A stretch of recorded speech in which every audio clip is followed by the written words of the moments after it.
trophies elsewhere because that is what you do. Is that the kind of self-belief that made you think you would be okay no matter what decision was made about your future? So that's what I did all my career. And I believe in myself. And it's always coming from good vision, good strategy and hard work. And then finally you get a reward. And we had to wait very long last season, but by the end we got the reward.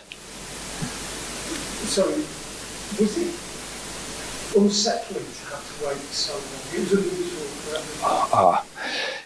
We are now in a new season. We left everything behind. We're looking forward. It's a great project, and also the process is nice, and we'll go with ups and downs. And now we are very energized.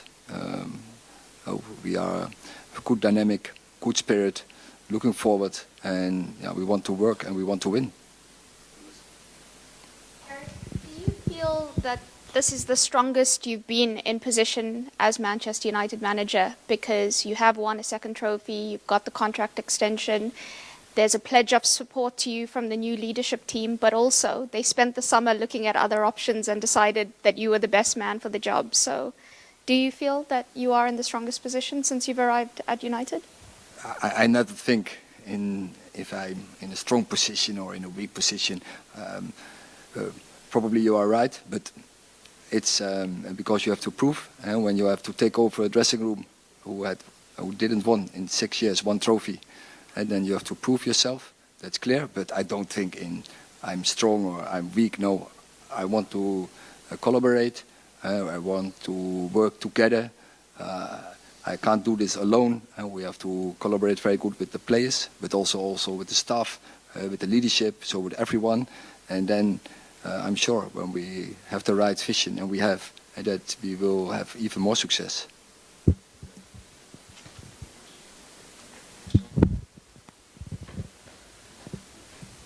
Hi Erik. You ended last season on a high, beating Manchester City to win the FA Cup, and showed that you can beat the very best team arguably in Europe, certainly in England at the moment. But what is a realistic expectation for Manchester United fans for the coming season? Because I know in the interview you did with AD, I think you still said you were some way behind them. What can fans reasonably expect from the team next season? So we proved we can beat the best team, and not only one time, but now we did it twice, but also the other games against them were very close. You see that also in the data opportunity scores from winning, and also there was the game in the final as well. It was a deserved win, but also other games we could have won. And so you are capable of it, but our challenge is to do it consistent, and that is what we have to work for. Hi Erik, you've obviously strengthened the squad with 2 players already, and I know you've spoken about the need for quality and quantity. Is there a specific number of signings that you want to have over the next 5 weeks? No, I want just strong of the squad, as strong as possible. But do you think, I mean, obviously you salvaged the season with that great FA Cup win, but with the league form, the Champions League form, would there be a slight concern having a relatively similar squad to last season? Do you think there needs to be quite a lot of changes? No, we already had very good two buys, and so when everyone is fit, we have a team who can beat everyone. But also the squad depth, we have to catch up. We know that because we had injuries, we are vulnerable, and we have to avoid this by first get less injuries, picking up less injuries, and second, our squad has to be that good in the depth, and of course the quality we have, but in the depth we have to catch up, and even more because this will be a season survival of the fittest. Hi Erik, Marcus had a disappointed season by his high standards last year. What gives you confidence that will be a one-off, and how much do you think Ruud van Nistelrooy's addition to the staff will help him and the strikers? Last point is clear, and that is a reason why he's here, but not only for the strikers. He's much more than this. But Rashford, he can only prove himself, and he is capable of it. He scores so many goals, and already on a relative young age, so many goals. So he's capable of it, and I'm confident and have 100% belief he can do the same as 2 years ago. Okay. Hi, Erik. Hi. Mason Mount had a really difficult season last season, obviously with loads of injuries, as did we have with so many other players. What's his best position, and what sort of attributes do you think he possesses, and how big of a season is this for him, and how are you looking to use him in our midfield? You can't judge his season because he was injured. So don't judge him because he was injured. But when he's fit, he will be a very good player for us, and we can use him versatile. And you need in the squad, you need certain types you need in the squad. You need the leaders, you need the team players, you need individuals, multifunctional players, and definitely he is one of the players. He can play in several positions, and I'm sure he will help the team. Hi, Erik. Sorry.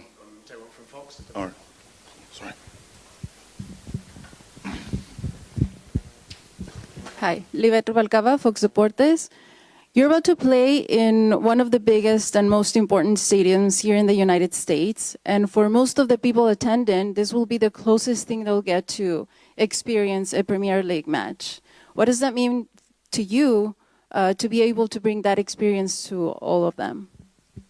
We are very pleased to be here to bring, I think, top Premier League football to LA. And I think for all the fans, it's a great opportunity, and we are not often so close because the season doesn't allow us to come over more often. But I think this is a great opportunity to watch two of the best teams in the world. And lastly, just based on that, we're all expecting it to be a great match tomorrow. Are you guys taking it just as another friendly, or is there more in stake? Oh, we are top spotters, and we want to win. We want to win every game, and especially when we play Arsenal. And when Arsenal, same approach they will have against us.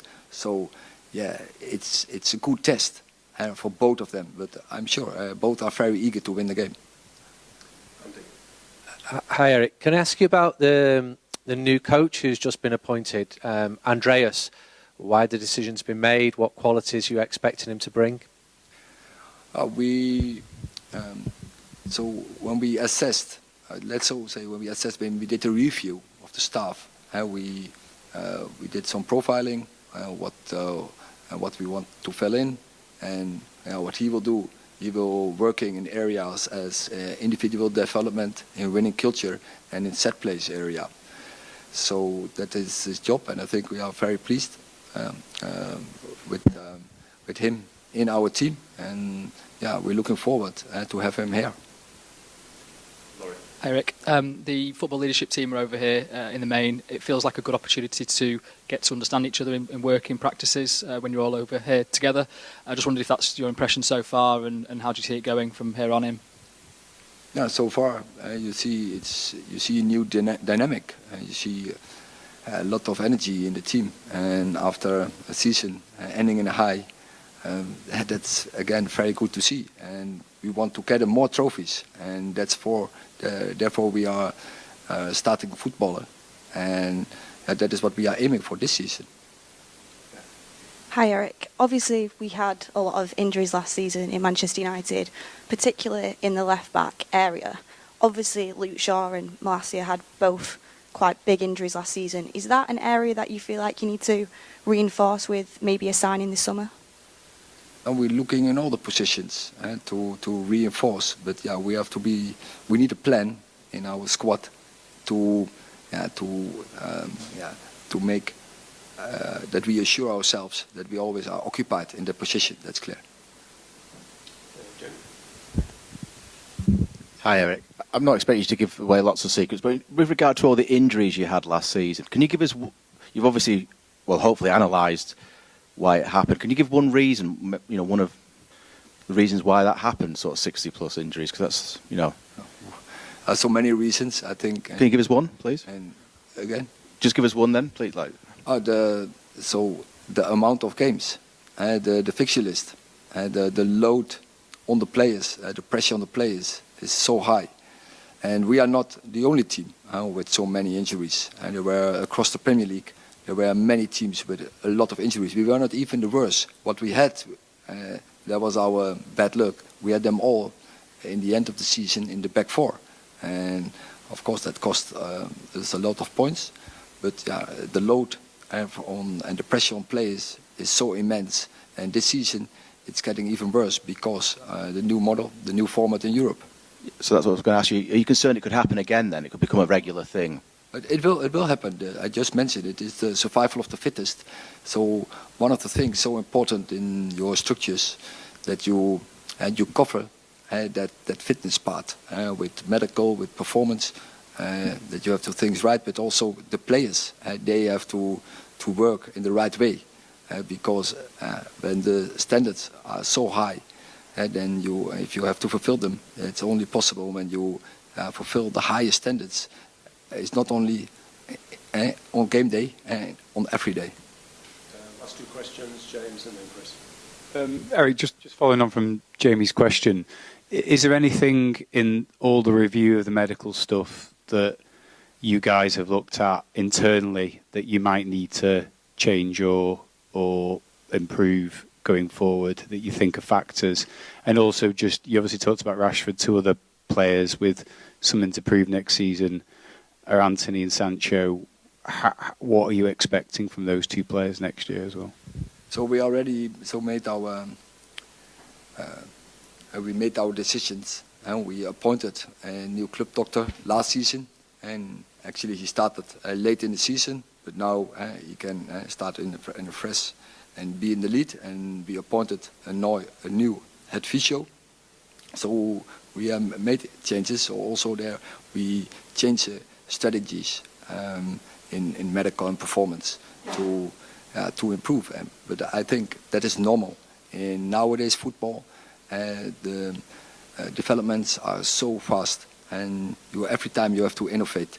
And if you want to be the best, you need also the best in those departments. I think it's. For every individual, is different, and no one has the same. No one has the same background, but it's clear we want to win, and we need good players, and both of them are very good players.